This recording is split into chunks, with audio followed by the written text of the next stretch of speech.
Hey y'all, welcome to Ashland's Apron. Today we're cooking through the states and the state is Arizona. And today I'm going to be making some Arizona mountain soup. So I have cooked some bacon in my pot already off camera and I have set that aside, but I left some of the drippings, about a tablespoon or two, just kind of eyeballed at the bottom of the pan along with the bacon drippings. So that's in there still on a hot pan. I'm going to add some frozen onions so that can get started. When I was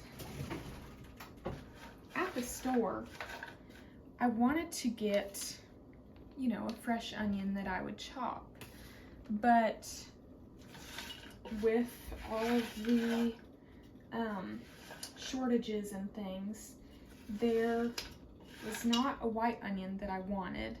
They had red and sweet onions, but that just wasn't gonna do it for me.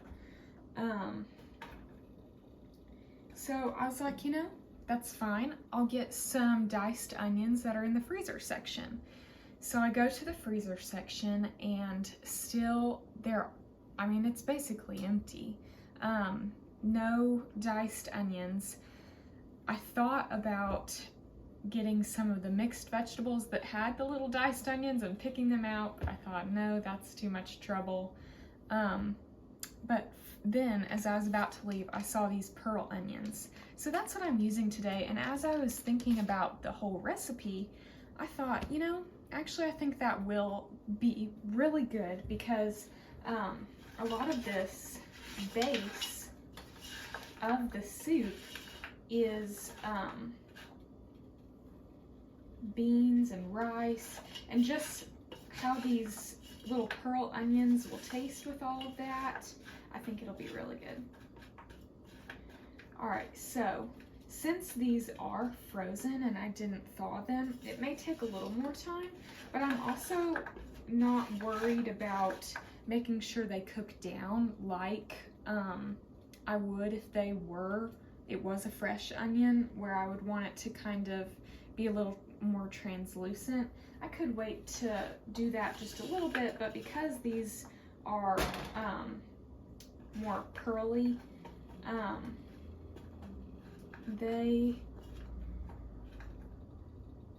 don't need them to go all the way out.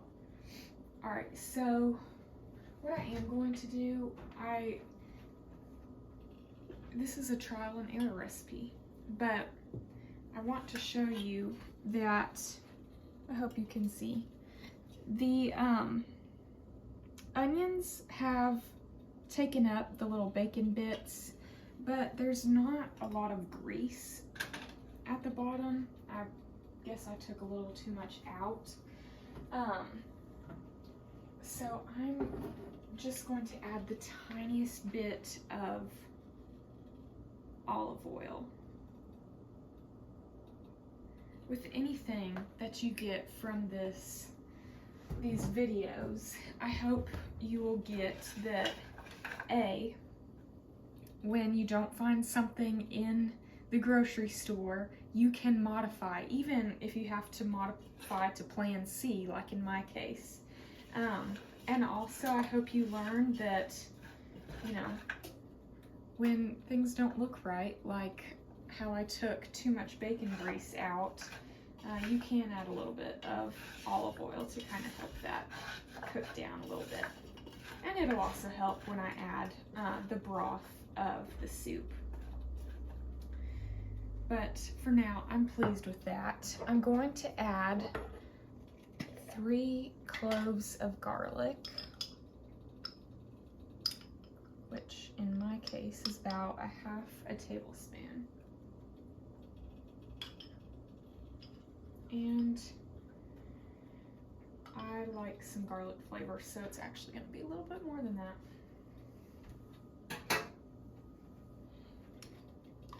Recipes are just a guide. They have been tried and true by someone else.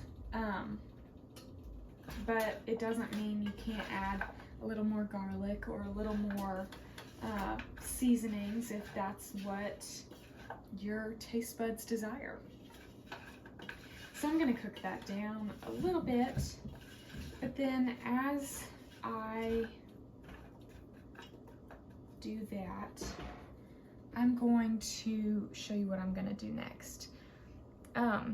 So I have some cooked rice. I used some, I think it was jasmine rice. I've already cooked it. It's about 1.5 cups of cooked rice.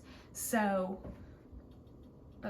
I had a 1/2 cup of dry rice, made that with a cup of water. I probably need to do like a post about rice because there is a science to it.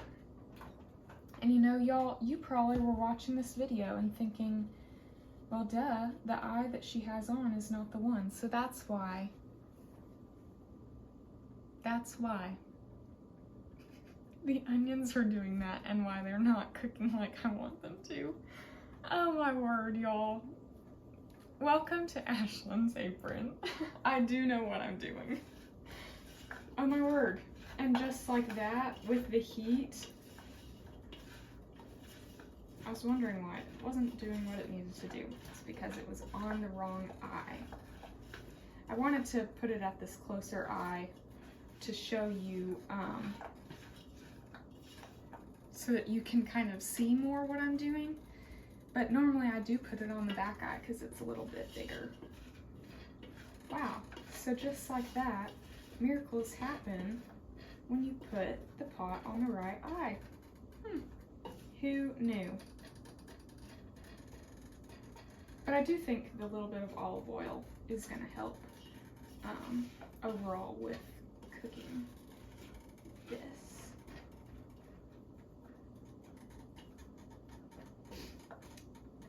So I chose making a soup this week because this week I start back up with my schooling and I need something throughout the week where I can get it in a Tupperware bowl, grab it on my way to work, or when I'm coming home late from work or late from class. It's something that I can easily heat up, and soup is one of those things. If I had my way, I would have soup like every day. I would be content because there's so many variations. All right, now that they're actually heated up, I'm going to add some diced tomatoes, and this might be a little loud. Nope, not too loud. There we go. So we're gonna have that cook, and I want to actually bring these tomatoes to a boil. So I'm gonna turn the heat up just a little bit. It's actually, I know this defeats the purpose of the heated eye, but it actually looks really pretty. I hope you can see with the onions and the tomatoes. I love that color, or those colors together, the textures. So, back to my soup story. I love soup, could eat it every day if I could, but I definitely am a believer that soup can be eaten like even in the summer. So soup is definitely a recipe that I always do. And even since it's just my husband and I, soups oftentimes make a bunch of servings. So what I normally do, or sometimes, is grab a baggie, pour a ladle or two, whatever is like a normal serving, into a baggie. I get all the air out of it. I close it and freeze it flat. So the baggie is flat. I put paper towels on either side of it and put it in the freezer. So then it is ready to go, ready to heat up. I'll heat it up in like some water before I pour it into a bowl. But then it's ready to go. So soups are just so versatile. easy. Just love it. All right, so I have that heated up. I'm going to add my, well, everything else now. So I'm going to add my rice.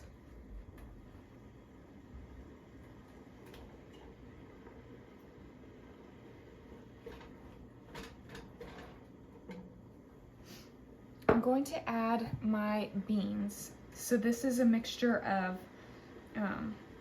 cannellini beans, red beans, and what was the other one? Pinto beans. With this, you can do any kind of beans that you want. Once I looked at it, I was really like, man, a black bean would look really pretty with this. All right, the soup is getting hot now because it's on the correct eye and because it's on high. So I just turned down the heat. And right now, this just looks like a different kind of red beans and rice kind of thing. So I'm gonna continue to let that heat up. I'm also gonna add a half a teaspoon of paprika. Give it a little flavor. All right, and I'm also going to add some of the bacon that I set aside, and I've kind of pulled it apart with my hands. You can chop it, but it's about 3 pieces of bacon. I cooked 6, and I've saved the other to kind of be as like a garnish on top. So now this is very thick, and now I need it to be a soup. So I'm now going to add some vegetable broth. And this is, like I said earlier, you can do anything with soups. I'm looking at this now and smelling all the smells, and it does remind me of red beans and rice. So you could kind of make a red beans and rice soup, maybe add some cooked sausage in there, or if you want to make it totally vegetarian, then you can take out the bacon and just use like the olive oil or other kind of oil to cook the onions and stuff. All right, so I've added about 3/4 of the soup, or of the vegetable broth, and it's still pretty thick, but I kind of want to start with that. Maybe see if that'll be sufficient. At that point, it's to your desire. So if you want it more of a stewy, you add less broth. If you want it to be not thinner, but just if you want it to, I guess, go a little further, then you can add more broth. So that's it. I'm just gonna continue to cook this down on a medium heat. And while I do that, I'm going to make some drop biscuits. Now these are not specifically Arizona, but as I was looking up this recipe, I thought, man, this would be really good with some drop biscuits. So I've already made my dry mix. It has flour, baking powder, baking soda, salt, and I added some garlic powder. And I guess this episode keeps going back to recipes are just a guideline, because you can not have them be garlic biscuits. You can take out the garlic powder. You can have them be cheddar garlic biscuits, add some cheese in there. They're really totally modifiable. So I'm gonna get out my melted butter. This is about, or it is a stick. So I'm gonna pour that stick of butter in there. And then I also have a cup of milk. And now I've mentioned this before on other episodes, but you when you're cooking stuff with flour or, I don't know, baking sort of things, you really want to limit how many stirs you have. So the more times you stir, the more it kind of agitates the gluten, the more dense your pastries or biscuits or whatever you're making will be, because it has the additional gluten that's activated. So these are super easy. I've seen there are lots of easy drop biscuit recipes on the internet. Honestly, this is the easiest that I have found over the years as I've experimented, because it uses melted butter.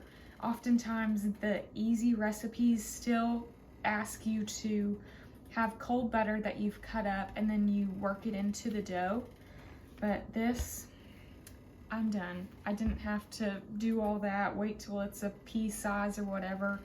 I'm good to go. And I believe that is the true nature of drop biscuits, is that they're super easy. So let me grab my pan, and I'm going to, I could show you a trick if you wanted to know a trick. All right, I have my small little scooper. I'm going to come in here, bam. That's what really makes it even easier, because you don't have to get your hands dirty. So nice. Of course you can, and it's the fun part about it. But then they're gonna be ready super soon. So anytime biscuits can be ready sooner rather than later, it is a good recipe. My soup's just simmering away because the correct eye is on, and I can smell all the smells. It's gonna be so good paired with these biscuits. There's something satisfying about this.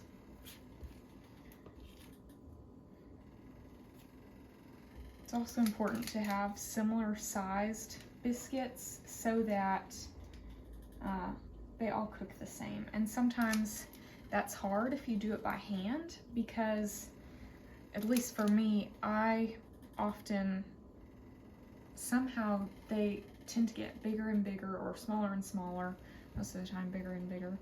But this way you have your standard size that you're going for.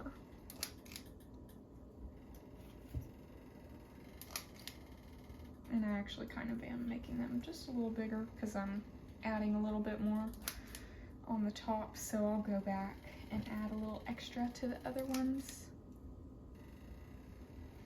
But this is why they're called drop biscuits, because you literally make them, drop them on the pan. Okay, that wasn't super pretty. Now, I do have a little bit more dough, but I think I'm gonna just add it to some. And forget everything I said about they all need to be the same size, because obviously that one's a lot bigger than all the rest of them are gonna be.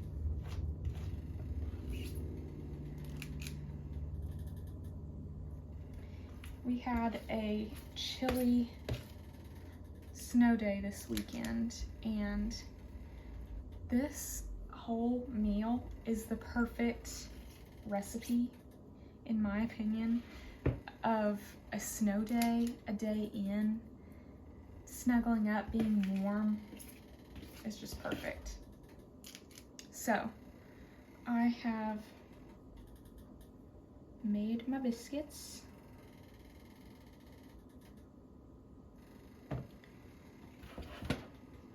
Ta-da, beautiful. I'm gonna put them in a 375-degree oven for about 12 to 15 minutes. I'll watch them, make sure they're golden brown, So come back in just a second to when I cook all these. Have them cooked, eat the soup.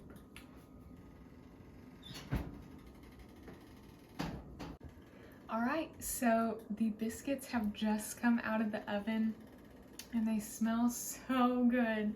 I love the smell of biscuits or bread or anything.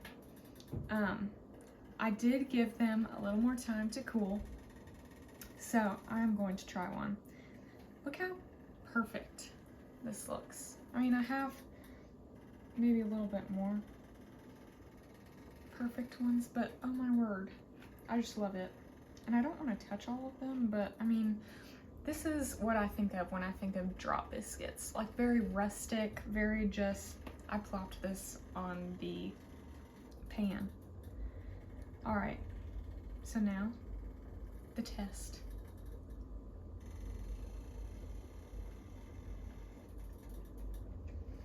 There's some things in life that are just good, and it's amazing. A fun little biscuit. Took no time at all. Yum. I would eat the whole pan if I could. I mean, I can, but I'll share.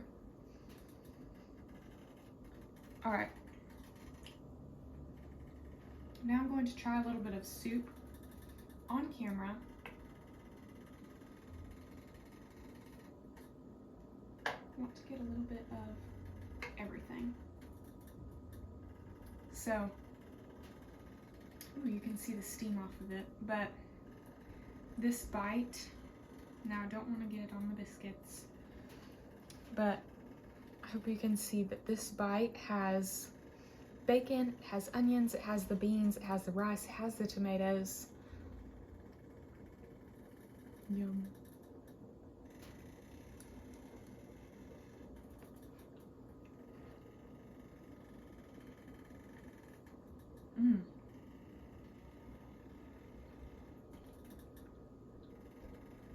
It was really hot. Heat hot. But really good flavors.